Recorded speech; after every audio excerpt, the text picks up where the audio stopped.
to ensure that every child in the state of New Hampshire has access to an exceptional, high-quality public education, and that every child in the state of New Hampshire graduates from high school ready to thrive, whether that's going on to 2- or 4-year programs, into service for our country, or into immediate careers.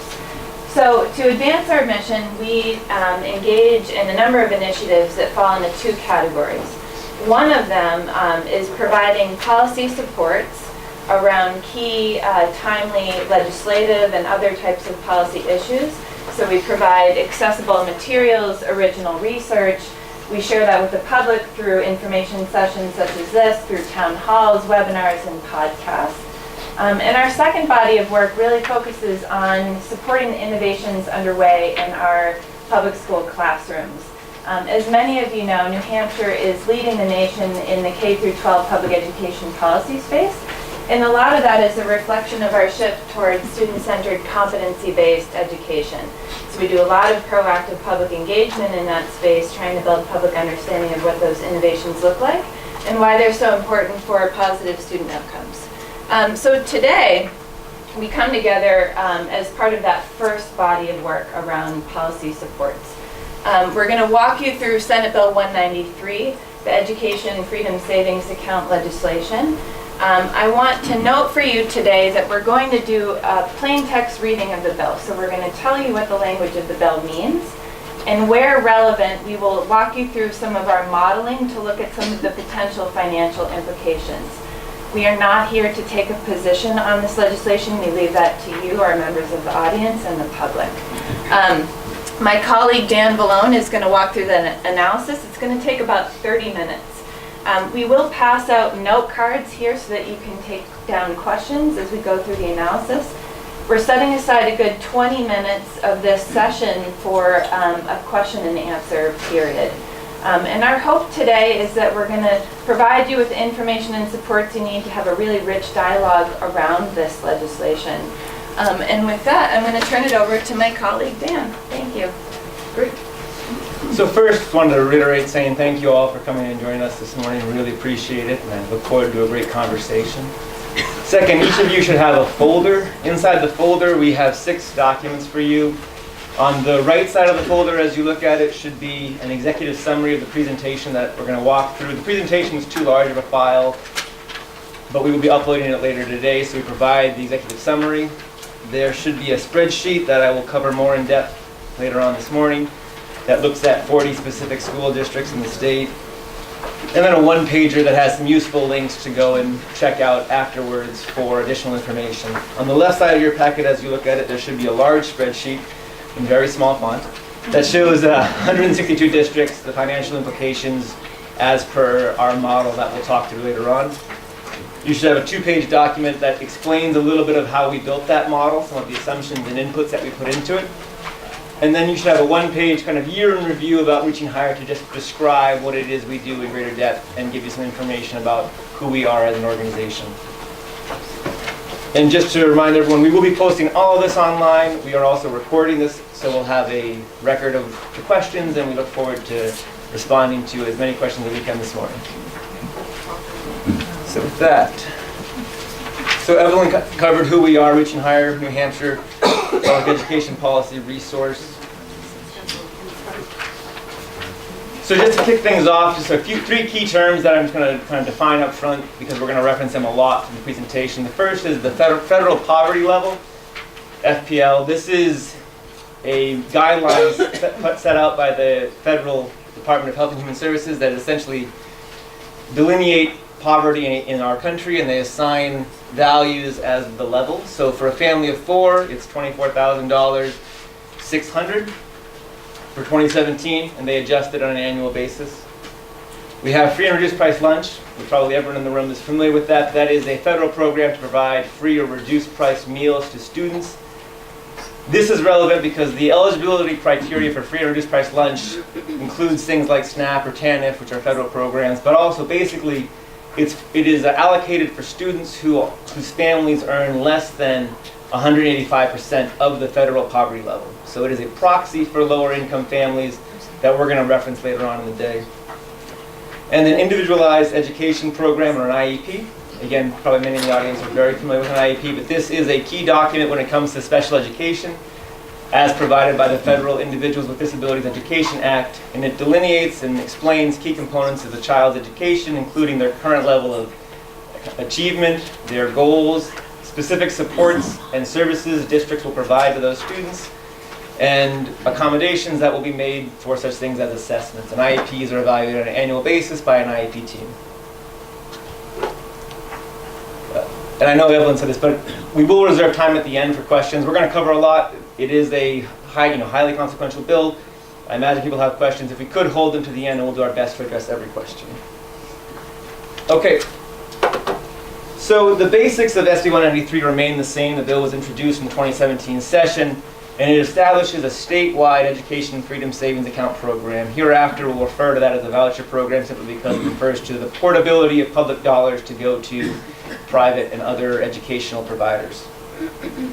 The program works by having parents sign a contract with a scholarship organization in which they assume full responsibility for the education of their child, and in turn they receive an amount of public dollars equivalent to 95% of the state adequacy aid that would be associated with their child. So the base adequacy amount is about $3,600 per student, and then the state also has differentiated aid that gets assigned to students for such things as lower income families, special education services, English language learning, and grade 3 reading proficiency. 5% of that amount, of that full adequacy amount, goes to the scholarship organization for administrative costs. The parents can then use those dollars for a variety of educational providers, including private schools, public academies, and then things like tutoring, assessments, or other provisions for homeschooling. The key changes, because the bill has been amended and been worked on since April, and the House Education Committee just voted on it in November 15th, I believe. So some key provisions that we're going to go more in depth is around the eligibility criteria, the stabilization grant, which is a new component, overall what the financial implications are for districts, special education, academic accountability, and then public oversight. So eligibility, and throughout the presentation we include the language directly from the bill. This is just so online later on you can reference what it is we're talking about. I'm not going to read through the specific statutory language. Basically, as amended and voted on in November, there are 3 components to eligibility. So first, a student has to be between the ages of 5 and 20 and not graduated from high school. That's the common eligibility criteria for all students to receive a voucher under SB 193. Then there are 2 additional components that a student has to satisfy, one of several criterion. So the second category, a student must be attending a public school for a minimum of a year, entering kindergarten or first grade, or received a voucher the prior year. For today's purposes, because we are looking forward into the first year of implementation, we're not going to talk a lot about students who receive the eligibility about receiving a voucher a prior year, because as of right now that is a population of 0. The third component, and again every student has to satisfy one of these factors. There are 4. The first is household income below 300% of the federal poverty level, so that equates to about $73,800 for a family of 4. Assigned to a school that for 2 consecutive years has failed to demonstrate that it provides the opportunity for an adequate education as per New Hampshire law. A student has an IEP or an accommodation plan, or the student has applied to and was not admitted to a charter school in New Hampshire, or the student had an unfunded application to the Education Tax Credit Program. So basically, if you look at this and we say all students ages 5 to 20 who haven't graduated from high school, this then creates essentially 8 pools of eligible students. Students who are currently in public school for at least a year and satisfy one of the 4 criterion under Category 3. And then students who are not in public school but who are entering first grade or kindergarten and who satisfy one of the other 4 criterion. So we're going to look at those 8 pools using the best available public data to try and figure out what does this look like in New Hampshire. So if we focus on the populations of students who are 5 to 20 currently in public school, and then again we bracket them into those 4 categories. So the first is annual income, household income below 300% of the federal poverty level. Now districts don't track and report that specific metric, right? Districts don't submit data on 300% of the federal poverty level. So we have to approximate this using public data. School districts across the state do report free and reduced price lunch. So that's students who, by and large, come from households who make less than 185% of the federal poverty level. Last year, school year 2016-2017, school districts reported about 44,000 students across the state. That's grades 1 through 12, so it does exclude kindergarten and preschool, but about 44,000 students across the state. So as a minimum threshold for what we envision as eligible students under this specific pool for the state, we have to assume that it's greater than 40,000. Next, for the school unable to provide an adequate education for 2 years, there's not any public data to suggest what this population is or what it will be. And as probably many in the room know, we have submitted our state accountability plan under the Every Student Succeeds Act to the Federal Department of Education. We're awaiting approval of that, but that plan and some associated state legislation will impact how we define accountability in New Hampshire, and so will then drive what students and what school districts would fall into that second category. But as of right now, we don't have data, and so we don't include any of those students in our analysis. Students who have an IEP or accommodation plan. So every year the Department of New Hampshire conducts a census and posts that online about students who receive special education services. In 2016, that was right around 29,000 students across the state, roughly 16% of students in public schools. Now the issue with assessing eligibility here is that some of those students are also going to be students who qualify for free or reduced price lunch. But we don't know what percentage. We don't track IEPs by income level at the state. So those two populations on the left of the slide overlap to some degree. And then finally, charter school tax credit scholarship. Again, this is an unknown. There's no data on applications to charter schools. There's also no publicly available data on applications to the education tax credit scholarship. One note for that 4th criteria is that unlike the other 3 criteria, this is an potentially limitless eligibility criterion. By that I mean there's no restriction or cap on the number of students in the state who can apply to a charter school, nor is there an income restriction on applications to charter schools. So in theory, the limit of eligible students under that 4th one would be every student in public school. Clearly, the reality is going to be different from that, but I just wanted to flag that from a district's perspective. Forecasting the number of students who might be eligible under that criteria is going to be difficult. So if we examine the second pool of students, so these are students who are 5 to 20 and not currently in public school, but who are going to be in 1st grade or kindergarten looking forward. So again, bracketing in the 4 categories. So annual income or household income less than 300% of the federal poverty level. We don't have any data on private school students' income, but private schools do report enrollment to the State Department of Education. So last year, there were about 2,400 students who were in private school, who were in preschool, readiness, or kindergarten. So those students in 28, looking forward a year, that population would be eligible for this program, or a comparable number of students we can assume would be eligible for this program. The question then becomes, what percentage of those students come from households who earn less than 300% of the federal poverty level?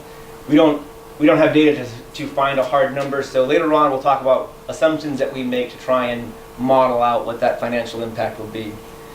Unable to provide, schools that are unable to meet the accountability criteria for adequate education doesn't apply to private schools, so that population is 0.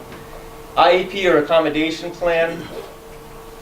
So again, in 2015, which was the latest data available from the state, there were 20 students age 6 who were reported to be in parental placement. So that's a proxy for the number of students who currently in the state might be in private schools who have an IEP or require special education services.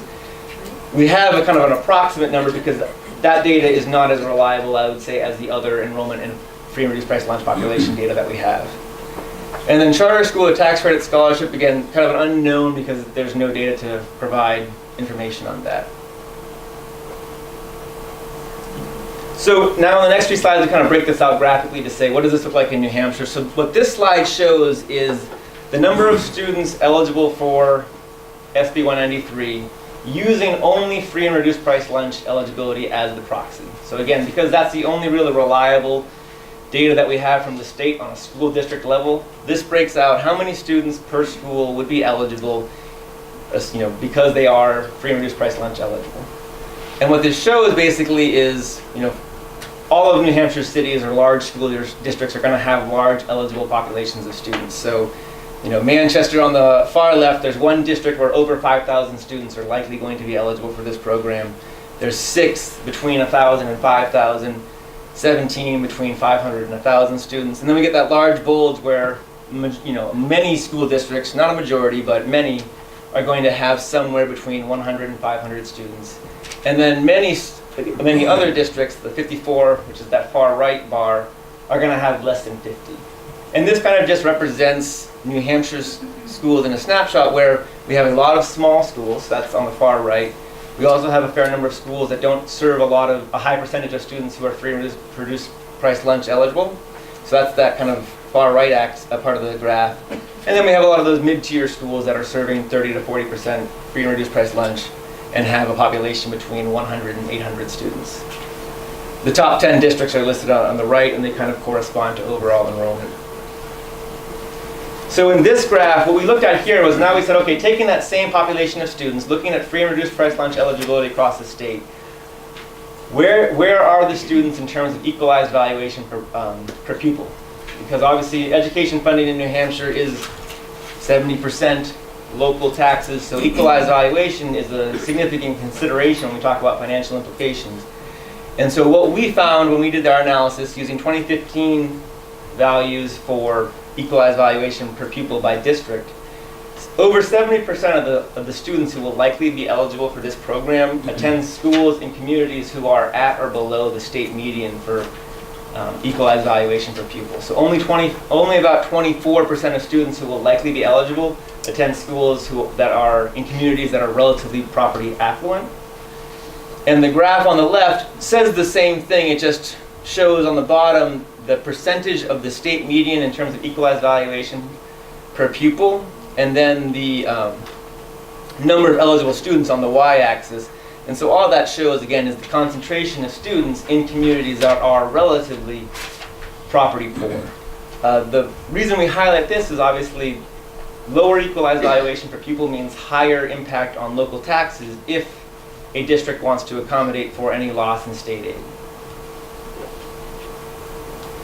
Finally, here's the third graph where we look at eligibility for students not in public schools. So we take that 2,400 students who are currently in kindergarten, pre-K, or readiness, and we made an assumption about how many of those students come from households who earn less than 300% of the federal poverty level. We assumed 30%. I'm going to acknowledge that that is an assumption. The factors that back our assumption there is that the median household income in New Hampshire is about $76,000 according to the 2016 census data. So somewhere around 50% of households in New Hampshire make right around 300% of the federal poverty level for a household of 4. So we tried to go below that to be conservative, and we're just acknowledging that that 30% is an assumption, but there is some number of students who are currently in private school who will be eligible. We approximated at 710 students using that 30% assumption. So the key takeaways here, again, total eligible populations are not entirely knowable, but they are significant. I mean, we think as a minimum 40,000 students across the state is a very conservative assessment, with the highest concentrations in those communities with the lowest equalized valuation per pupil. The second is that the charter school and tax credit scholarship eligibility criterion do complicate efforts to forecast enrollment because there's no way to model what that population would look like for school districts, particularly for districts that have in their geographic boundaries charter schools or high concentrations of private schools, because those districts are just more likely to see students move between public and private systems. And finally, the third point is that there's a substantial number of students who are currently in private school or homeschooling or who are not in public school who will be eligible, and that population will require the state to spend new dollars because that they are not existing in the adequacy program right now. Okay, so now we move on to stabilization grants. This is a new component of the bill introduced in November. And basically, it's borrowed, the concept is borrowed from the education tax credit program that New Hampshire already has. And what it says is, if a district is going to lose an amount of state aid due to students taking vouchers that is in excess of 1/4% of the prior year's voted appropriations, the state will send that district a stabilization grant equal to the amount in excess of that 1/4%. And it goes out with the September 1 adequacy grants that the state already does every year. So the process that we did to kind of figure out what that might look like from a financial perspective, this slide just walks you through the flow chart that we have to figure out what each district might receive as a stabilization grant on any given year. So first is you take the total enrollment of a district, you multiply it by the eligibility, the total population who's eligible, to arrive at the number of eligible students who could receive a voucher under SB 193. For our model, we used the free and reduced price lunch eligibility percentages that each district reports as our factor to arrive at eligible students. Then from the eligible student population, you have to make some assumption about what percentage of students are reasonably going to take a voucher under this program if eligible. We use 3%. 3%, the reasons we use 3% is one, the experience of comparable programs in other states indicates that's a reasonable adoption rate. Indiana has a 3% statewide adoption rate. The other reason 3% is what we went with was that equates to about 1,400 to 1,500 vouchers a year over 5 years. And the New Hampshire Children's Scholarship Foundation, which runs the tax credit program, they reported about 1,800 applications, I think, last year. So if you assume that they give out about 300 scholarships a year, that means that there's 1,500 unmet applications. So it provides another indicator that 3% is a reasonable estimate to use in terms of adoption rates. So you multiply the number of eligible students by the take-up rate, you arrive at the number of voucher students per district. You multiply each voucher student by their per pupil adequacy amount that the district is going to lose as a result of that student moving to the private system. And that is your total lost state aid. We use in our model for per pupil $5,454. That is the base adequacy plus the amount of differentiated aid for students who are free and reduced price lunch eligible. Because in our model, we're only looking at students who are eligible for free and reduced price lunch, so every single one of those students who takes a voucher is going to receive, at minimum, that $5,454 minus the 5% of the scholarship organization. So once you've calculated the total lost state aid, then you have to look and say, is that in excess to the 1/4% of the appropriations? So for appropriations, we use the data provided in the 2017 MS-22-R forms for each school district. So that's from the Department of Revenue, looking at each district in the state. If it is in excess, then we have to calculate what that stabilization grant is going to be. If it's not in excess of that 1/4%, then the school district does not receive a stabilization grant. Two other just kind of factors to think about when we look at the model. Some percentage of students who take a voucher are going to subsequently return to public school. We don't know what number that is, but it's going to be some percentage. In Florida, the program has an average tenure of about 3.6 years. So we assumed an annual turnover of about 25% of students. So a quarter of students are going to come back into the public school. So our model reintroduces those students into your enrollment to figure out what the district is going to look like. And then finally, stabilization builds over time. So the grants are given for 5 years total. And so if you receive multiple grants multiple years in a row, they have a stacking effect. So by year 3, a district might receive a year 1 grant, a year 2 grant, and a year 3 grant. So the numbers build over time. Just to illustrate this with Manchester real quickly as an example, so 2017 enrollment was about 14,000 students. They served about 57% free and reduced price lunch. That means they had about 8,000 students eligible for a voucher. Multiply that by a 3% take-up rate, you get about 240 students. You multiply that by the $5,454 to get about $1.3 million in lost state aid. 1/4% of Manchester's 2017 voted appropriations is about $432,000. So what happens in year one for Manchester is Manchester receives a stabilization grant for about $860,000. Just a couple quick technical notes on the stabilization grants. The language references students receiving a scholarship under this chapter. Students don't receive a scholarship under this program, so again, that language might be borrowed from the Education Tax Credit Program, but they receive accounts under this program. Second, the bill stipulates that the grants have to be, stabilization grants go out on September 1 with the normal adequacy grants, but in reality, students can take a voucher at any point in the year. And so there's going to be fluctuation about when students choose to take a voucher. And then finally, stabilization grants with SB 193, unlike with the Education Tax Program, require new state money. So this would require the state to raise and spend new dollars. So if we look at that and we look at the kind of model that we built, there are three outcomes that are very likely to happen under any realistic scenario with SB 193. First is, in year one, districts are going to lose a significant amount of state aid. That 1/4% of their prior year's appropriations will be lost, and that's absorbed by local taxpayers. The second is that stabilization grants are going to build over time, so that by year 5 of the program, the sum is a significant amount of new state spending.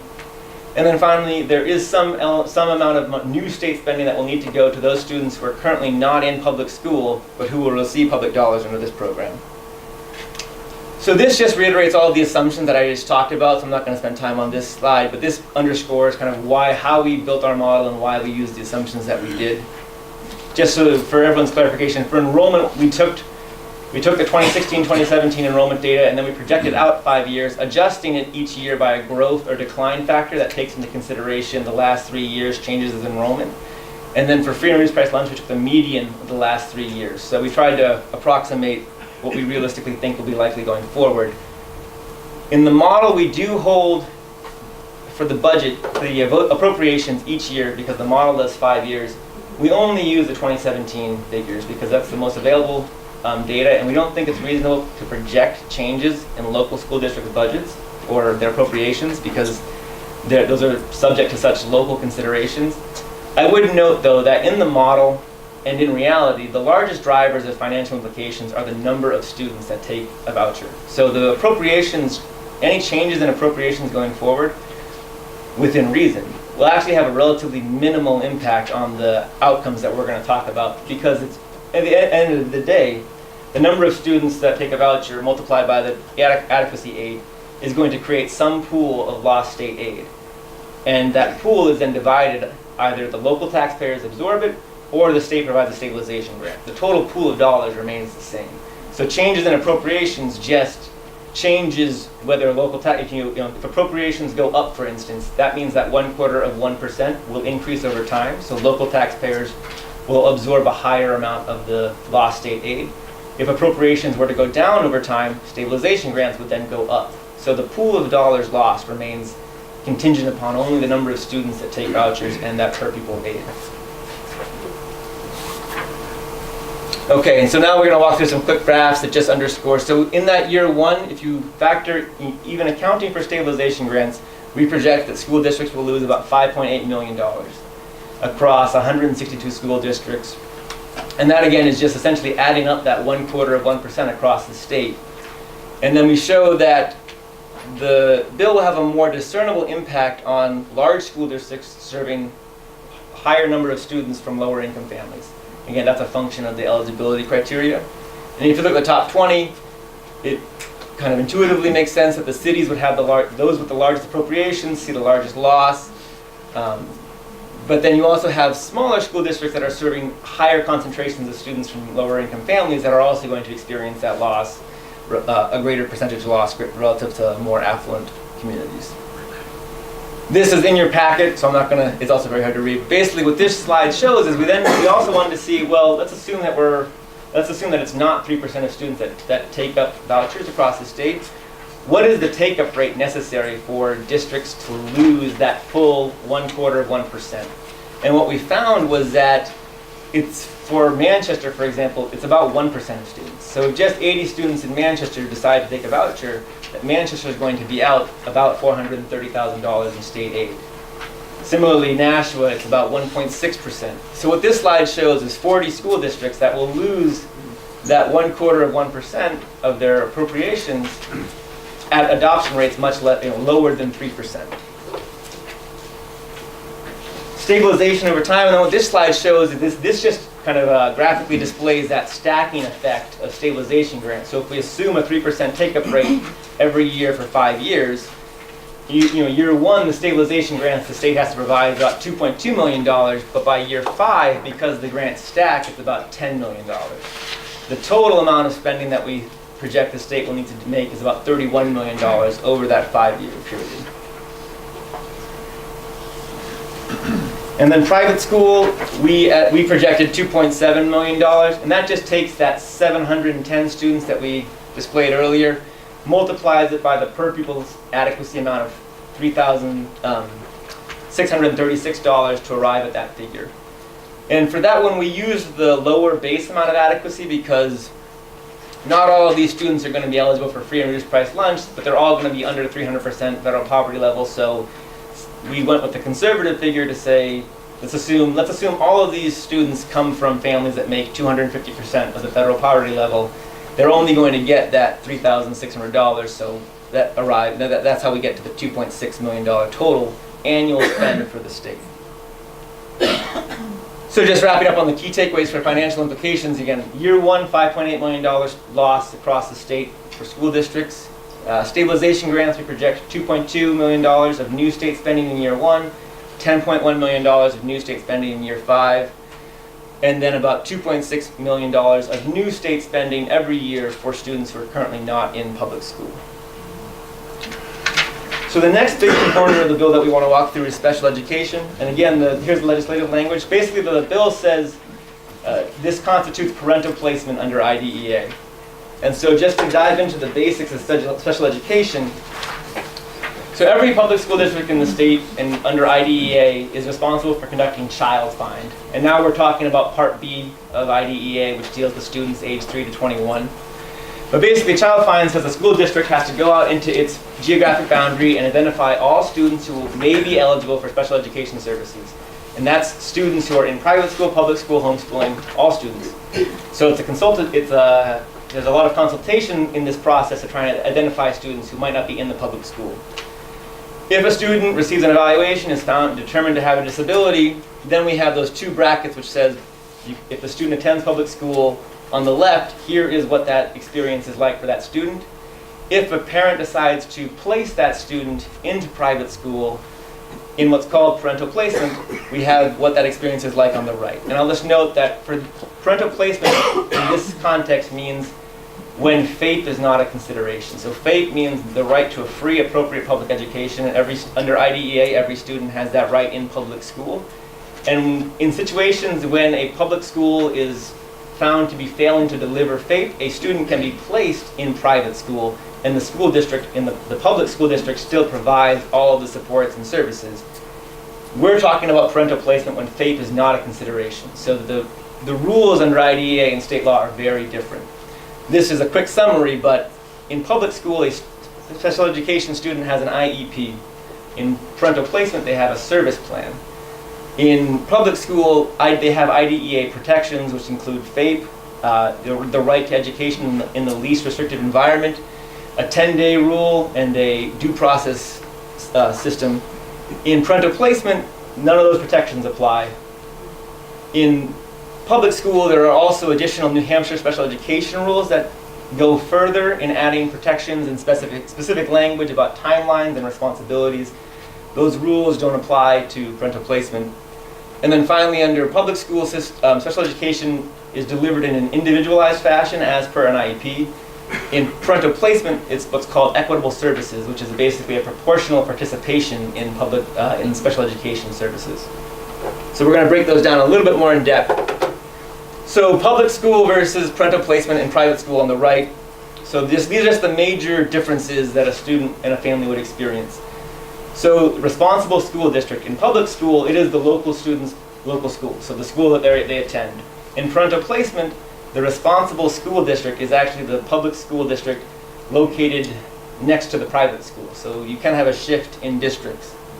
In terms of services, as I mentioned, in public school, a student receives an IEP, which delineates individualized services and supports a student is going to receive.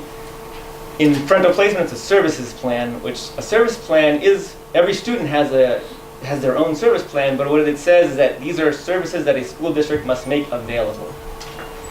Funding in public school, if it says an IEP, that student has to receive those services and support, and the district has to spend state, local, and federal dollars to provide those supports and services.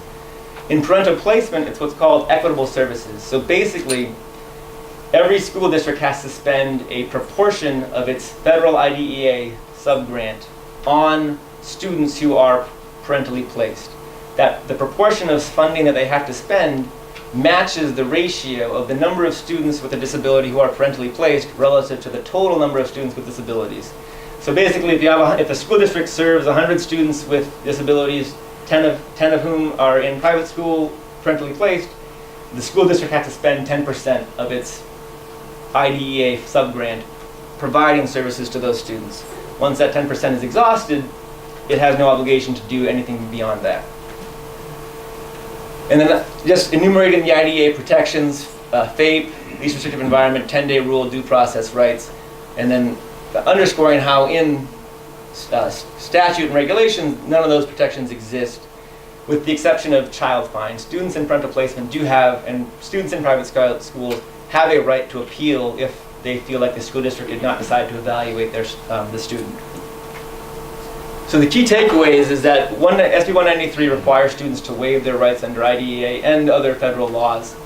And there was actually a GAO, a Government Accountability Office report, just released that looked at how do comparable programs across the country deal with informing parents about the differences. And what they found, and they examined, I think, 29 different programs across the country, is that many do not disclose to parents what's going to happen to or what might happen to their child under the two systems. So there's no obligation under IDEA to inform a parent of how differently their child is going to be treated if that child is put in parental placement. And this is relevant because it turns out that many times, parents don't know that their child is going to receive significantly different treatment under parental placement than what is the case under public schools. And SB 193 does not obligate anyone to disclose that information or provide any sort of briefing or required affirmation of acknowledgement of the differentiated treatment that will occur under this situation. So academic accountability. So basically, and this is where we have language in the bill that talks about an annual assessment. So students shall be administered an annual assessment. It also says private schools that participate in this program shall administer an annual assessment. We have annual growth goals, and then we have an annual educational evaluation, which includes a portfolio review and then one of 3 options. And there's a language about a standard being if a student demonstrates for 2 years in a row that they're not meeting satisfactory growth goals, that they need to implement an intervention plan. What we found for key takeaways is that the language, there's a tension within the language that it seems to compel students to take an annual assessment.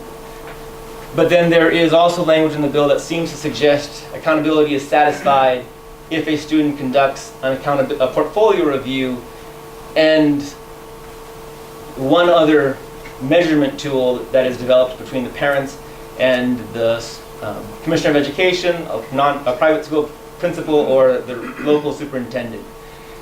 So the tension is that the bill talks about having a standard against students having to meet 2 years of growth or otherwise an intervention plan. But there is not a clear requirement for a consistent assessment mechanism. And in order to have accountability, in order to measure growth over time, you need to have some sort of consistent, comparable set of tools. And so absent that kind of requirement, you could result in being unable to measure actual growth and being unable to enforce that, the standard that is required in the bill. It's also unclear as to the requirement around state annual assessments. Again, is every student who takes a voucher required to take an annual assessment? The language appears like students who go to private school are obligated to take it because the school is required to administer it. The question then goes to students who use a voucher for homeschooling. And again, there's tension in the language as to whether or not those students are required to take an annual assessment. And then the last subject is public oversight. So the public oversight there's three different forms of what we can consider public oversight. The first is the scholarship organizations are required to submit several reports to legislative and oversight commissions. The reports primarily cover the number of students, the value of accounts, and the educational providers that participate in the program. There's a requirement in the bill for instances of fraud to be referred to the Attorney General. And then there is an oversight commission established to evaluate the program and recommend potential changes over time. And just note, so scholarship organizations, it's an important note that the requirements for scholarship organizations are the same as with the Education Tax Credit Program, in that there is a series of governance provisions in that statute. So if you look at RSA 77G, that outlines some of the requirements for a scholarship organization. We're going to talk about some of the ways in which perhaps there's a tension in applying those standards to SB 193. So the key takeaways here, so we estimate again a 3% take-up rate across the state. Scholarship organizations will be in line to receive about between $375,000 and $400,000 of state aid per year. And that's just taking the total amount of adequacy aid delivered to families through the voucher program, and then taking 5% and giving it to scholarship organizations.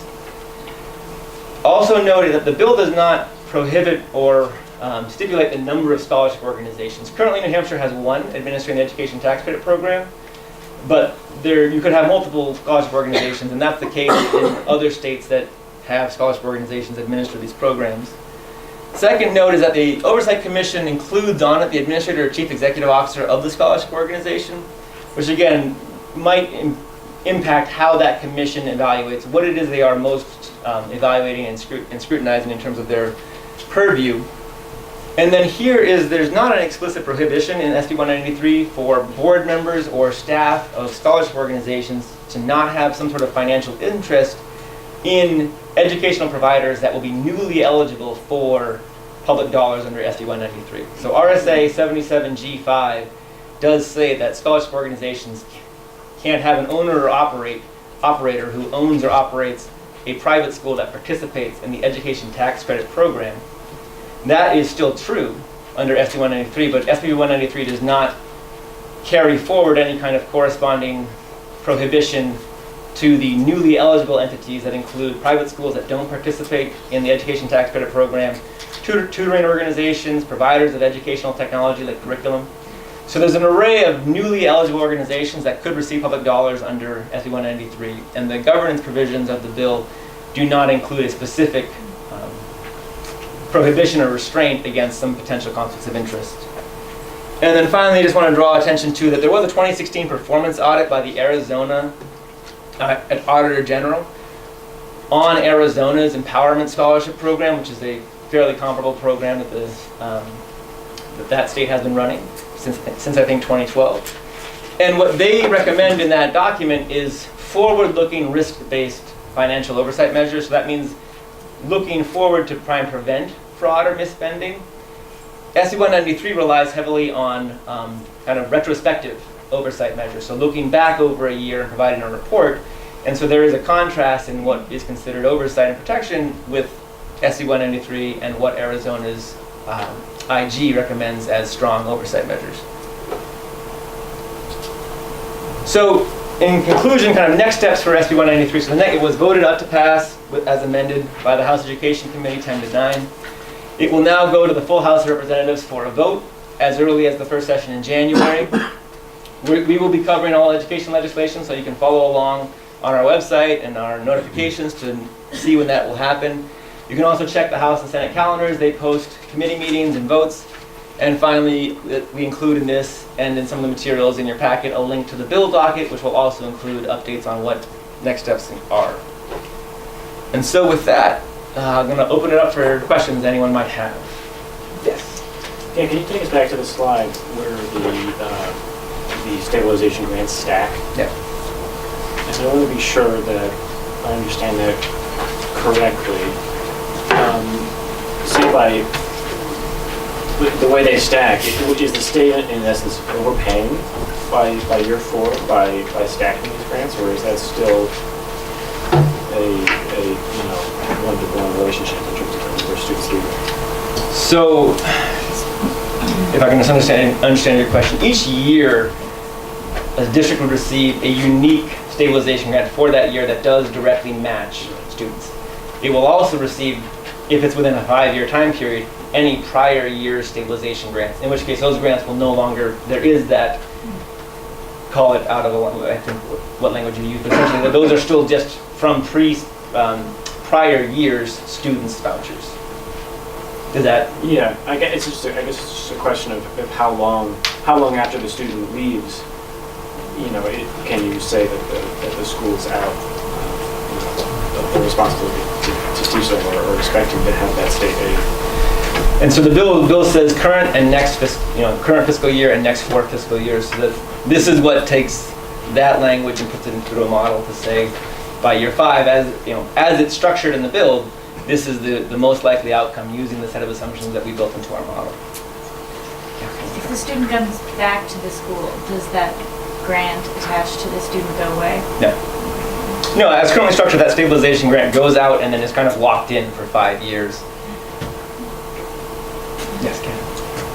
For federal income tax purposes, does the bill address how taxes would be assessed on the accounts? Would they be assessed on the individual student, the parents, the educational administrative body that is administrating the account? So the language around taxes, and I'm looking for the specific language, but essentially it says that the accounts will not count as taxable income for the parents. That's the only reference in the bill to income taxes. Yeah, sorry. Sorry, in the back. Has it get to the point where they're even talking about implementation, about cutoff dates or anything? Because what I'm worried about is people who jump back and forth and just trying to manage this as a great morass, chasing down people who are remote. So there's not a time, there's no enrollment window stipulated in the bill, if that's your question. The only timeline consideration is that stabilization grants must be dispersed with that September 1 adequacy grant that the DOE does already. With regard to the eligibility for people who applied to charter schools, I know there were a lot of problems with that language in the various iterations of it. In the current language, do you have to apply to a charter school the previous year, or can you apply for a charter school in year 1 and carry that over for the next 12 years as you're into a voucher program? So all is it who applied and was not admitted to a chartered public school. So what that means is, a plain text reading of that program would just say anyone who applied and was not admitted at any point in time to a charter school. I'm just curious, I had attended the House Education Executive session, well, both of them, and members of the committee talked about how this is, going to be a great option for students with disabilities, but as a parent of a child who has a significant disability, I was hoping you could clarify, private schools don't have to accept my daughter who has a significant disability. And I guess my concern, I think nationally the concern for disability advocates is that opening the door and providing a program like this will lead to increased segregation for students with disabilities, particularly those for students who have intellectual disabilities or more significant disabilities. And it'd be harder for the school financially to be able to provide the services that they might need to be successful even at their local public school. I was wondering if you could comment on that and then clarify as well. Early in your presentation, I think you had talked about how there was approximately 2,000 students currently eligible that are in private schools right now. So it looks like there are about 2,000 students that are attending private school where their parents choose to send them there. They pay for their schooling there versus 20 students with disabilities. Did I understand that correctly? Yes, so the first question, you are correct that private schools are not required to uphold IDEA, or even religious schools are not obligated in most instances to uphold the ADA, the Americans with Disabilities Act. So they're not required to admit students on the basis of disability. The treatment is just, as we outlined before, dramatically different under federal law and state law with respect to students with disabilities. So the eligible student population, both of your points are correct. So in 2016, there were about 2,400 students that the NHDOE reported as being in private school and in preschool, kindergarten, or readiness. So those are the students, or that population is what we project as being eligible by virtue of that provision which says students are eligible if they are entering first grade or kindergarten and satisfy one of the other 4 criteria. And then the 20 students, that is just using the publicly available data that says there are only 20 students in the state who are age 6 that are parentally placed in private school.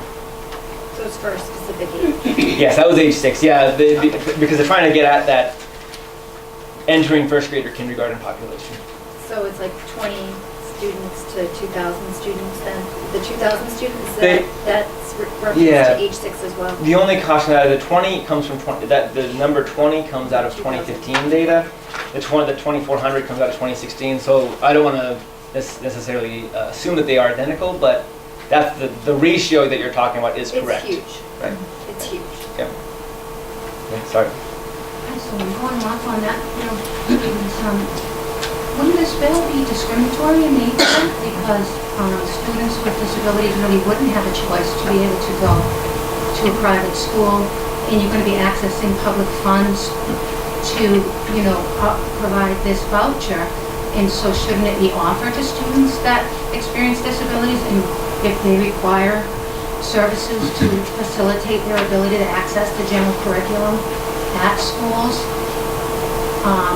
Why wouldn't it be provided to them in a private setting if public funds are going to be used for this program? So it's certainly definitely an important consideration, and that's why we include it in our analysis. And it has changed in the bill. The treatment of special education, or the language around it, has changed over time. As to the majority of your question, I'm just going to comment by saying that we're not going to take a position about discriminatory or not in that sense. We just wanted to outline what the differentiated treatment is and what the bill's language implies for students with disabilities. Is there language in the bill when it comes to stabilization grants that requires the legislature to appropriate this new money?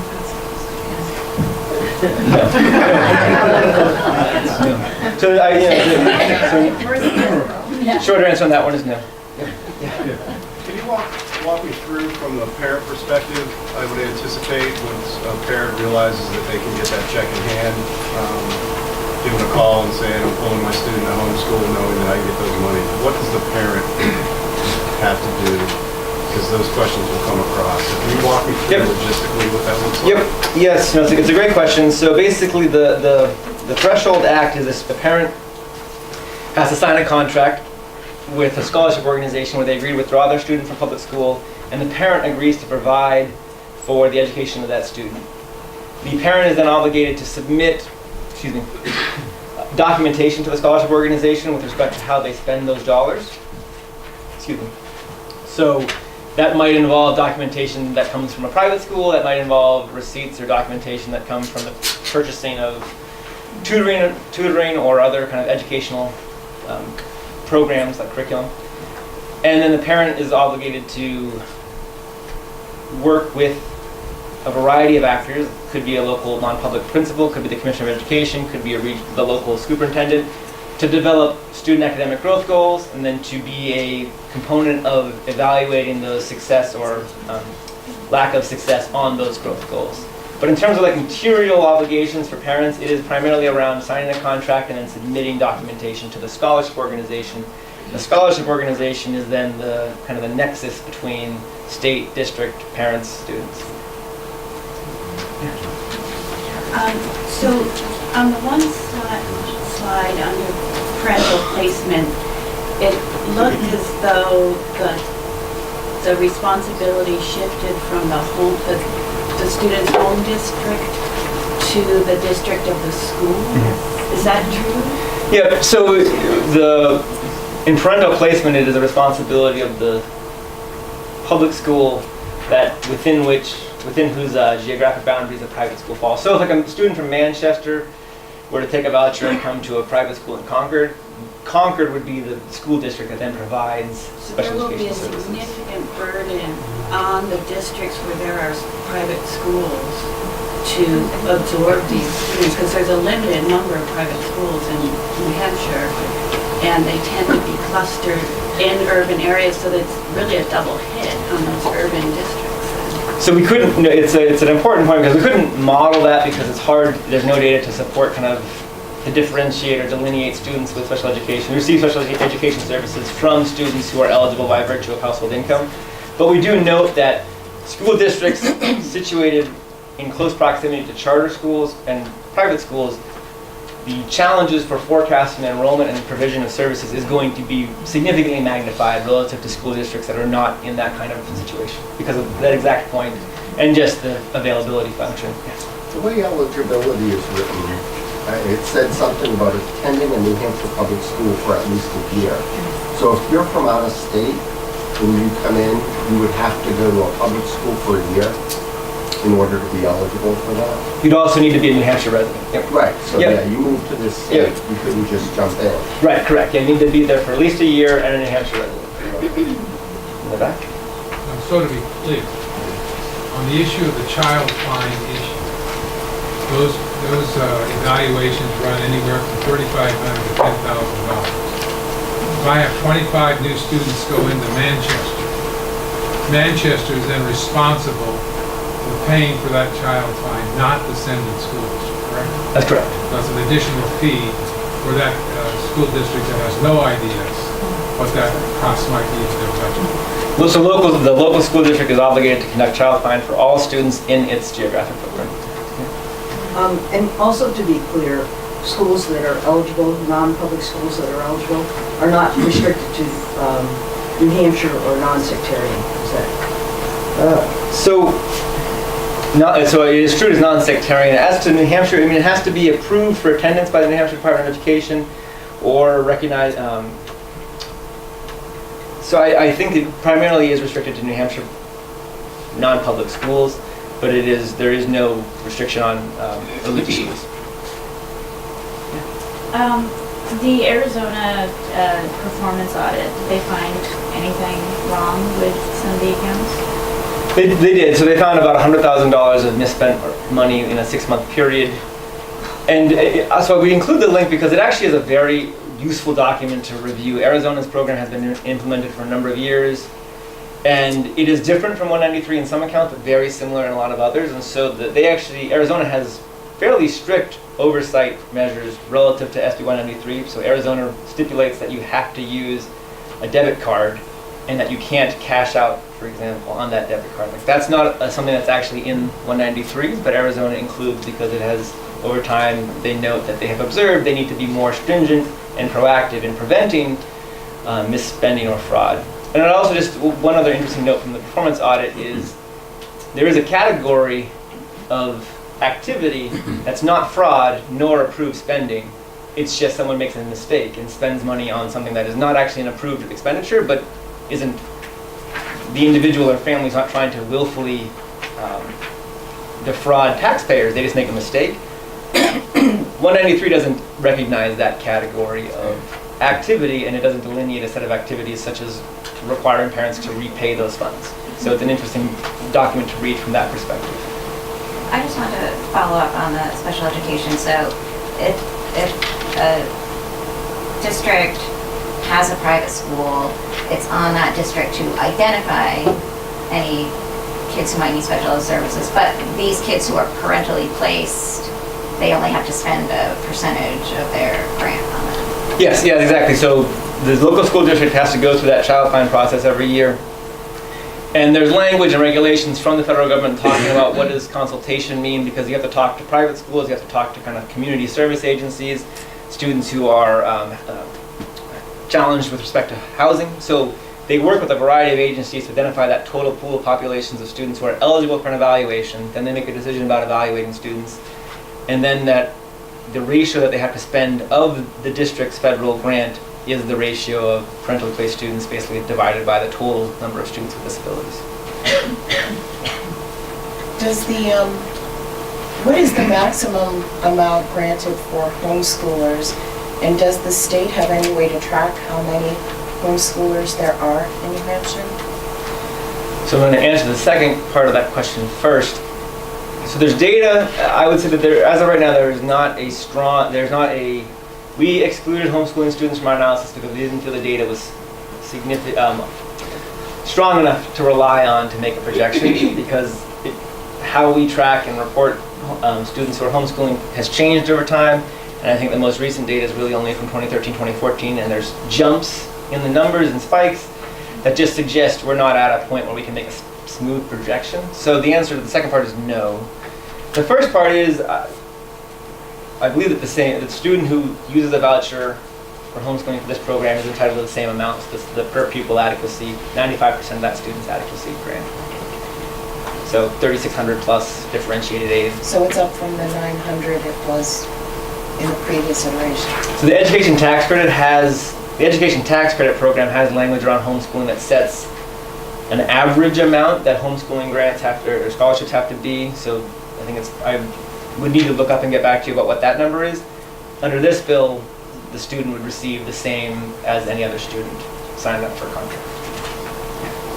Can you talk about the 5% a little bit? How that was informed, how did it come to 5%? And also, if you could like go back to the Manchester numbers or something, did you determine what that 5% would equal? Like how much of the taxpayer money is going into these private organizations? So the 5%, sorry. So the 5% came from I'll just comment that there were a lot of discussions in the committee about what the appropriate percentage is. I don't know that I have a lot more specific insight into any reason why it's 5% as opposed to some other number, but that's where they arrived at. And so what we did in our model, we did project out the state. So we took that 3% take-up rate, total eligible students across the state, and that arrived at about 1,400 to 1,500 voucher students every year. Then you multiply that number by the $5,454 to get a total amount of adequacy aid that is going to go out to this program.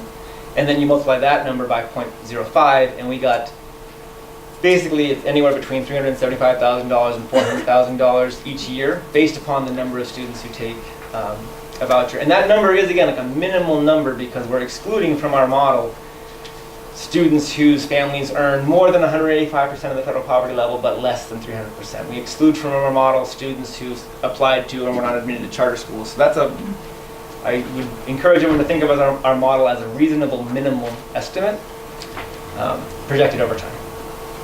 Yeah. So the problem with like private school children with disabilities is like a minefield in my mind because it's been misstated, and it was misstated at the executive session, that any child who has an IEP will just get an ISP, and that's not true. Once the pro rata share is spent, once that school district where the private school is located spends that percentage of their IDEA funds on that group of students, only those kids who will be getting some services will get an ISP. Some kids will get nothing, and they have no individual right. And if a child is at a for-profit private school, they're entitled to nothing from the get-go. And I don't think that's clear. It's not clear that it only applies to non-profit private schools. For-profit private schools are an entirely different ballgame, and that pro rata share is not used for child find activities. That $3,500 to $10,000 for the initial evaluation, and then again for the 3-year reevaluation for every child with a disability will all come out of local tax dollars, not federal. So it's definitely a very important consideration, and we did include in our presentation, and this will go up online, just that note that it's in regulations, 34 CFR 300. In parental placement, there's no individual right to special education and related services. So again, like it is an acknowledgement that there is no right, the family does not have a right to any specific service that they might have received in a public education setting. And ultimately, the decision with respect to parental placement for services is the district. The district is the ultimate decision maker, and again, it's budget constrained. Can you go back to the homeschooling question? Currently in New Hampshire, once a family chooses to homeschool their child, there is no obligation for them to have anything else to do with the public school and vice versa. So if they pull them out in the first grade, we have no idea where they are. Or most people have no idea where they are for the next 12 years. How does this law address that issue of who now is going to make sure there is a curriculum? Because formerly in New Hampshire, there was a requirement that the homeschool students the parents had to provide the curriculum that they're using for the child, and enroll on notify the school district that they were homeschooling every single year. With the absence of that regulation, that accountability, how is this regulation, this law change, going to make sure that that money is being spent when currently there is no process in the state of New Hampshire for that? And I just as an example, if a parent had 5 children, they would be getting approximately how much per student?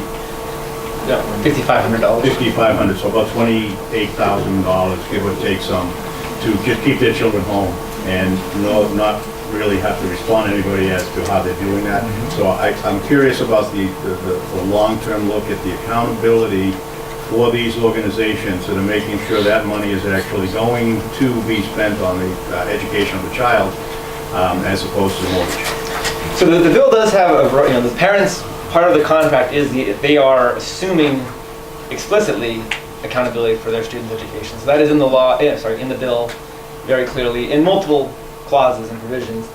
And more broadly, the accountability, just want to go back to we define how to describe it as there appears to be a tension in the accountability system. Definitely parents are responsible, and in multiple ways they are obligated by the bill to create growth goals, to meet with a teacher, principal from a non-public school district, school district superintendent or commissioner of education to assess that student's progress.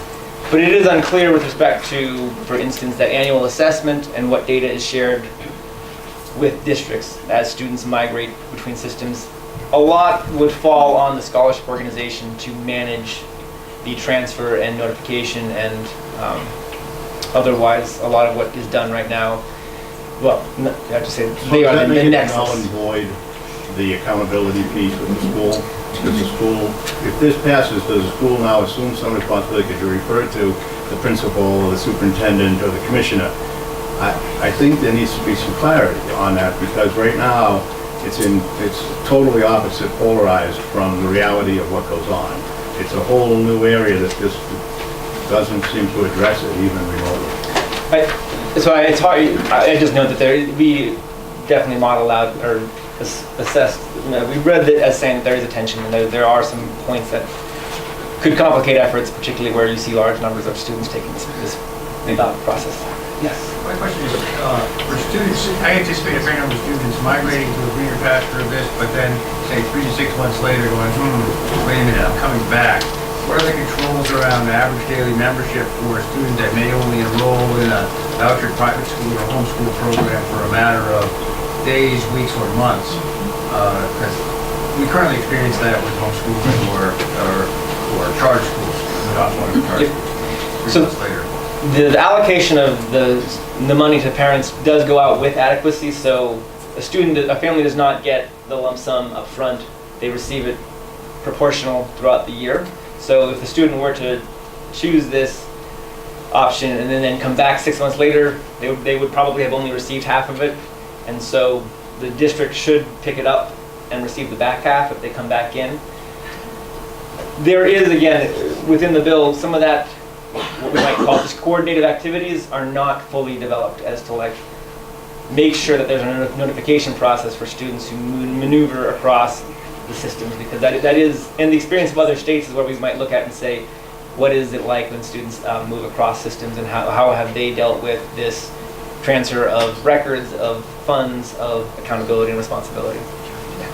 If this passes, if it passes before July of 2018, how will that affect our allocation of state aid for FY19? So it goes into effect 60 days after its passage, so students could select this. So basically it would be school year 2018-19 that students would be eligible. So our state aid the estimates that we received now, there's a 5%, it can't be.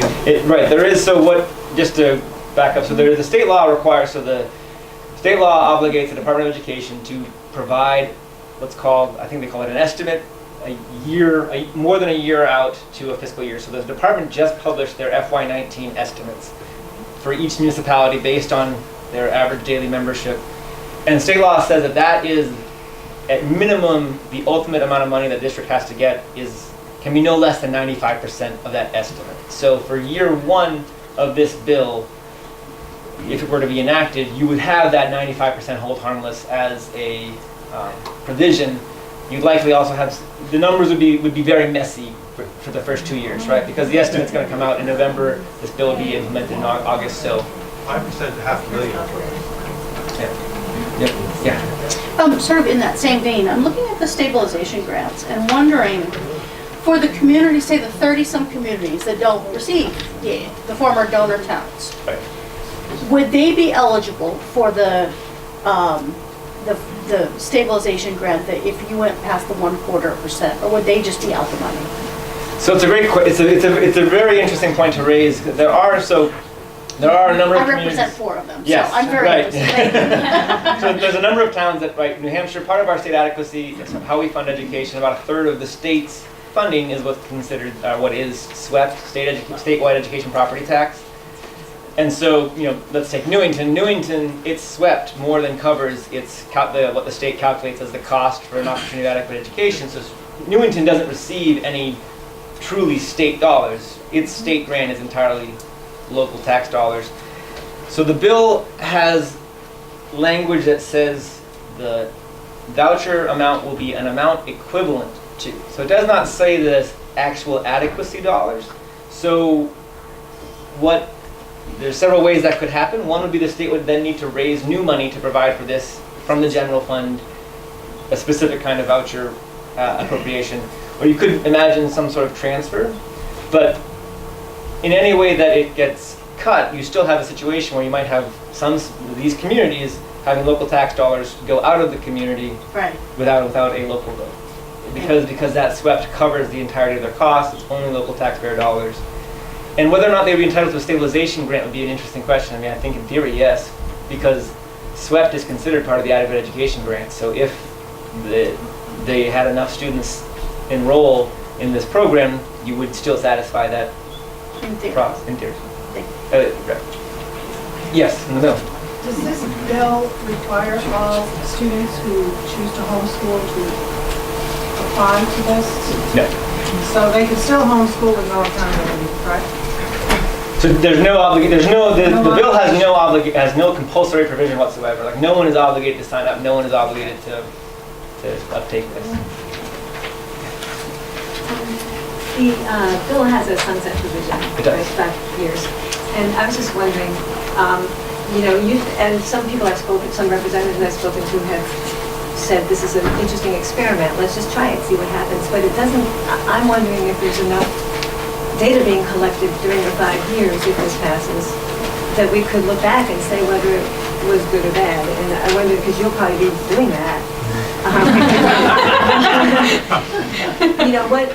Especially about education, what kind of education did these students actually get? Did they make growth comparable to the growth their peers in the public schools were making? Is there any, I'm sensing that information isn't required to be gathered, but what would you want them to be gathering so that you can make that kind of analysis?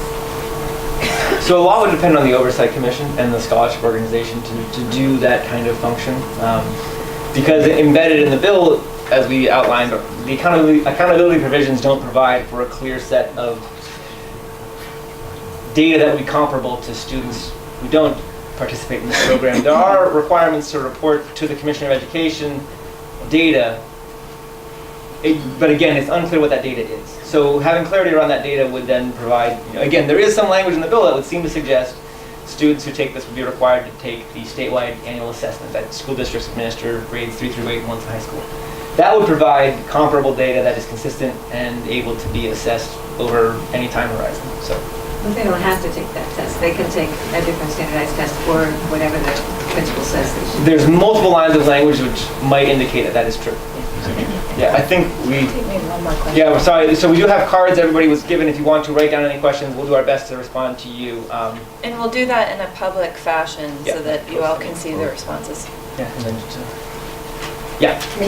yeah, sure. So, how does this bill overcome the violation of our state's constitution, the separation of church and state with respect to religious schools? Although they have created this scholarship organization vehicle, it still seems to violate the spirit of the law.